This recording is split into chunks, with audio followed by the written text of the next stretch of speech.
and welcome back to my channel. Today is January 1st when I'm filming this, and I'm going to have it up hopefully later today. It's going to be a different type of video that I normally do. I've taken the last 2 weeks off of the year, just super crazy. My full-time job, I work as a real estate agent as well. New cat this year, the Christmas, holidays, Thanksgiving, I got COVID during it all. It's been interesting. So I am picking everything up now. I did a community post a couple of days ago, or a couple weeks ago, just kind of saying that I wouldn't have any content for the rest of the year. A lot of YouTubers do, you know, what I got and Vlogmas and all this stuff. And I really want to do that some year, maybe next year. So just a couple of housekeeping things. First things first, I'm going to make a little bit of change to the way I produce my videos, just because to make the content relevant, I would rather do less videos a month and have more relevant content than to just pump out videos that are kind of just me chatting all the time. So I think what I'm going to do is I'm going to aim for a video every week, but realistically, I think I'm going to shoot for 3 weeks out of the month. So maybe the first, second, and third month, take the first, second, and third week, take the last week off. Sorry, there's like dust flying around. I'm taking down Christmas decorations and it's stirring up some dust around here. So I'm thinking about like week 1, 2, and 3 have videos, take the 4th off, and then 1, 2, 3 take the 4th off, something like that. Or maybe I'll just take like a whole month off, like maybe in June. I don't know. I'll figure that out and I'll kind of keep you in the loop. But that's kind of what I'm thinking. I'll aim for 4 videos, but realistically probably 3. And if there is a 4th 1 month or a couple of months, those will be just bonus content. I don't want to go back to every other week like I was doing, because that's not enough content. So I'm trying to find a balance between what I can do realistically with all of the things I have going on, time-wise, and then also relevant content. I can pump out a 10-minute video every week, but I don't want you guys to get bored with stuff. That leads me to number 2. The last 2 years I have purchased a lot. So this year I am going to work really hard on a low buy year. I'm not going to say no buy, but a low buy year. Last year I didn't buy as much either. I will say 2022 was definitely lower. 2021 was the year I went nuts. So gonna work on that as well. We have a couple of goals in our family that we're trying to achieve. So spending thousands of dollars every month on bags is not something I should be doing. For example, we have to paint our house on the outside, and it's going to be pretty expensive. It's a fairly large home. So that's going to cost some coin that I don't want to spend, but we were going to try to sell it this year. We moved in 2020. Our value has steadily increased really well. We got a great deal when we purchased the home. And of course, being a realtor, this is what I do. But with rates and everything right now, we're just struggling to find what we want, because I'm not going to sell this house to buy one that looks the same or is very similar. We have very specific locations and styles that we want. So we ended up not selling this year like we thought. And by this year, I mean 2022. So now there's some things we have to do that we were putting off, because painting your house, you're not going to see an increase in value for that typically, right? People assume that your house is going to be maintained and painted, or painting is part of that. So now we actually have to do that, because if we do go to sell, I'm still hoping in the next year. Now it's 2023 to 2024 is when we'll make our move, pending we find a house, right? Before, in the crazy market we were in, I didn't have to paint it to sell it, but now we're at a point where to list it, people are either going to want paint allowance or they're going to want it painted. This house is about 10 years. Actually, it's 10 years old this year. It was built in 2013, and it has the original paint. And this is the back of our house, and it faces the sun when the sun goes down, so it just sun faded the whole back of our house. So unfortunately, those are some things that we have to do. So instead of bags as much, I'll be doing that. Maybe I'll do some videos on those things. This video isn't supposed to just be about handbags. I said all along I wanted to do just lifestyle content as well. So that's the update there.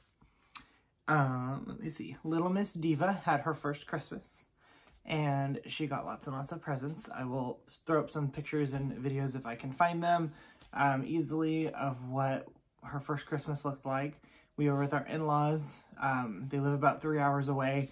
for Christmas Eve day.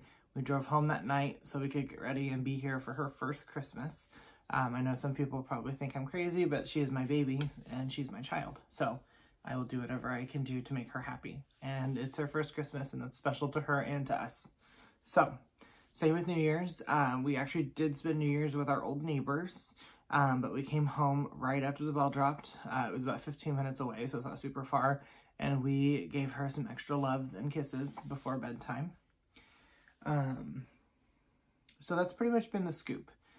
So, before I get started with anything else, I have a few things I want to do. So first off, my sister-in-law, she owns a craft business called This or That Crafts, and she makes some really, really cool things, and she has every fun tool you could ever think of when it comes to crafting and making things. So I'll get her permission to link her stuff below. It might not be up right now. Once I get her permission, I'll add it. I know she's doing a big revamp of her website, so she'll be down, I think, until February. So, but I want to point out some things that she gifted to me for my nieces. So, she makes these headband scarf things. They're sewn together and it's a stretchy material. So I got 3, one for each of my nieces. She was kind of doing a closeout after her craft show. So she was trying to kind of get rid of some inventory. So she graciously gave me some. This is just a really pretty, this one's a little bit different material, but it's pretty flowers. So, I will get her information and I'll link her below when I get the ability to do so, or permission to do so. Next is bag of the week.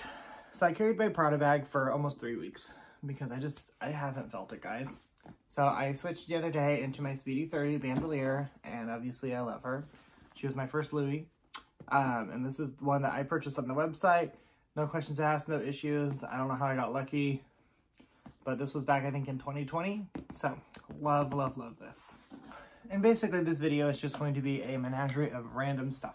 So, I'm going to go through a few Christmas gifts that I got. I don't want to do a big haul because we're adults now. So, Christmas gifts really aren't, Christmas is for children. At least in our families for the most part. But my mother-in-law does like to shop for people. It's one of her joys in life. So, I always have a few things that I get, and this isn't everything. This is just some of the things that I think relate to my channel. So I want to go through them. So the first thing I got was this Nautica blue wallet. I bought this to go with my Gucci Ophidia tote because I've been looking for a blue wallet, and I didn't want to buy a Gucci one because I did not want to spend Gucci money. So it opens up like this. I'm covering all my stuff. And then you can snap it. And then there's a little pocket there with another gift I got. Bed Bath & Beyond. So it also has like the Kate Spade polka dots on the inside. I just thought it was really cute. But anyway, I try not to spend a bunch of money on wallets because to me it's just crazy. So this, I believe, was like $20 or so. But I put that on my list because I just wanted something to go with my Gucci tote. And then it also has a back pocket with a credit card and more polka dots. So,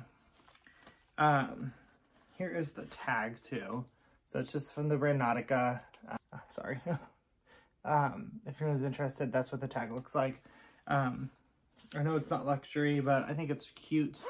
It works really well. Honestly, it even goes with some of my brown bags. And that's why, I mean, this obviously isn't the combination I would use. Normally my Sarah wallet is what I would use with this, but I did want to test it out. Quality-wise, I can definitely say it's not a luxury brand, but it is nice for the price. So the next thing I got from them was this I Love New York collection Kate Spade wallet. This is from the I Heart New York collection. I opened a cosmetic pouch from this collection in one of my very first videos. I think it was like my second or third video. It's just the regular Kate Spade wallet. It's all stuffed, but it has the 3 compartments, and you know, the Kate Spade wallets are really, really large. It's the full leather, so it's not canvas, and then it has the I Heart NY and the Kate Spade metal logo. This is from the retail location, not the outlet. So, It's a little bit better quality, I believe. But I love it. They had these on sale. I think with all the discounts, it was like $70. When I sent it to her, the link, I was like, make sure you use the code because they had a really good sale on the Kate Spade site. It's also where I bought one of my niece's Christmas presents, was that same sale. So I love that. I probably won't use it super often, but I love it. New York's my favorite place in the world. So then I got this from my kitty and my husband, so Diva and Anthony. And I don't know if anyone's ever heard of this brand, Scamper & Co. But it comes in a cute little dust bag. And I haven't opened it, so it's not wrapped up in the cellophane anymore, but it's this kitty necklace. And it looks just like my baby. Excuse my crusty nails. I painted them on Christmas with my sister-in-law. But it even has, it's hard to see in this, but it even has orange eyes. Like my baby. And the snout on this is very pronounced. And some cats, their snouts aren't quite as like predominant. But my Diva, her snout is very, very defined. It's like a jawline on humans. So I got that. I saw that on Instagram, and they got that for me, which was very, very sweet. I believe they were probably on sale at some point over the holidays. I think these retail for about $70 or $80. I don't really know the quality because I've only worn it a handful of times, but it's not something I would wear every day because it's special to me, and I know that sounds weird, but I'm sure it's costume jewelry. I'll maybe do a review and update later. But there is the box again. It's kind of like a little hat box. It's just super, super cute. And then there is the dust bag with the name. So those are the big, big gifts that I got. That kind of relate to this channel. I got a few other little odds and ends. You know, lots of little things this year. Sometimes I call it death by paper cut because I'm at the age and I have the ability to buy things that I want, and the things that I really want are expensive, and I'm not going to ask for something like this for Christmas from anyone, obviously. So it's hard. So sometimes I have like an Amazon list, for example, like that Nautica wallet, I believe it was between $20 and $30. I hadn't bought it. It's been in my cart for 6 months, and I'm like, oh, I don't need it. Why don't I just buy it, right? It's only $30. So I just had a lot of things like that. So that was kind of my Christmas. And then from my family, I received some antiques that I collect, and then a gift card to Fashion File. So it's $150, I believe. So I will be saving that for the next purchase because that will actually come in handy. So that's it, guys. We're here. We're back for another year. I'm probably not going to do a ton of editing on this video just because of time restraints. So, yes, we're back. So let's plan on meeting here the first, second, and third week of every month. And the months that have multiple, maybe 5 weeks, we'll figure that out. That may be a bonus week. You know, we'll do something fun. I really want to grow this channel this year. That's kind of my goal, which is why I'm trying to find that balance to give you content that's relevant and entertaining versus just pumping out a video every week. That's not. So this next year, I also want to try to do a small Vlogmas, maybe like, I don't know, the 5 days of Christmas, start on the 20th, start small. I want to get to over 1,000. I want to get to 1,000 subscribers this year. So please, please, please subscribe if you're not. Share it. Tell your friends. You know, I want to do some giveaways as I meet more milestones. Maybe at 500. I'm about halfway there right now. I would do a small giveaway. That would be fun. I also want to spruce up my Instagram and get consistent with that. I do struggle with that because I have an Instagram for my real estate business. I have my personal Instagram and I have my David the Closet Instagram. So sometimes that's hard. In September, we are going on a trip for a friend's wedding that I'm really excited about. It's somewhere I've never been before, but one of my favorite YouTubers, Autumn Beckman, went there recently, so I might do a mini vlog for that. My cat's birthday party in April. I may do a short video because I'm that person and I'm going to have a birthday party for my cat. So it's fine. Yeah, you know, if anything you want to see, comment below. Let me know. New year, new channel. Like, let's make this happen, right? So thank you again for watching. I'm going to go ahead and cut this off now before I ramble. And I'm looking forward to a new year, meeting more subscribers, and getting to know the ones I have better. So happy new year from my home to yours. And may 2023 bring much happiness and be the best year yet. Thank you.